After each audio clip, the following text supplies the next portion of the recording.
शादीलाज वेझो ॻोठ यूसुफ भूत जे प्राइमरी स्कूल में उस्ताद न हुजण करे ॻोठाणनि जो पोलियो जा फुड़ा पियारण खां इनकार।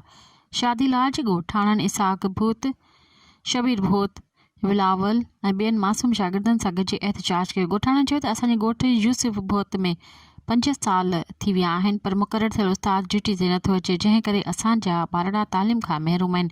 ॻोठाणनि मीडिया सां ॻाल्हाईंदे वधीक चयो त असांजे ॻोठ यूसुफ भूत में मुक़ररु थियल उस्ताद ज़ुल्फ़कार रिंद हिकु ॾींहुं बि स्कूल ते नाहे आयो, जंहिं करे असांजा ॿारड़ा ऐं नियाणियूं बुनियादी तालीम फिराइण खां लाचार आहिनि। हुननि चयो त रोज़ असांजूं नियाणियूं ॿारड़ा स्कूल में वेही घर बिना पढ़ण जे मोटी ईंदा आहिनि, जंहिं करे असांजे ॿारड़नि जो मुस्तक़बिल तबाह थी रहियो आहे। ॻोठाणनि मुतालबो कंदे चयो त जेसीं असांजे ॻोठ जी प्राइमरी स्कूल में उस्ताद मुक़ररु न थींदो, असां पोलियो जो बाइकॉट जारी रखंदासीं। मज़ीद ख़बरनि ऐं तफ़सीलात लाइ विज़िट कयो असांजी वेबसाइट www.awamiNewsHD.com ऐं ॾिसंदा रहो अवामी न्यूज़ HD।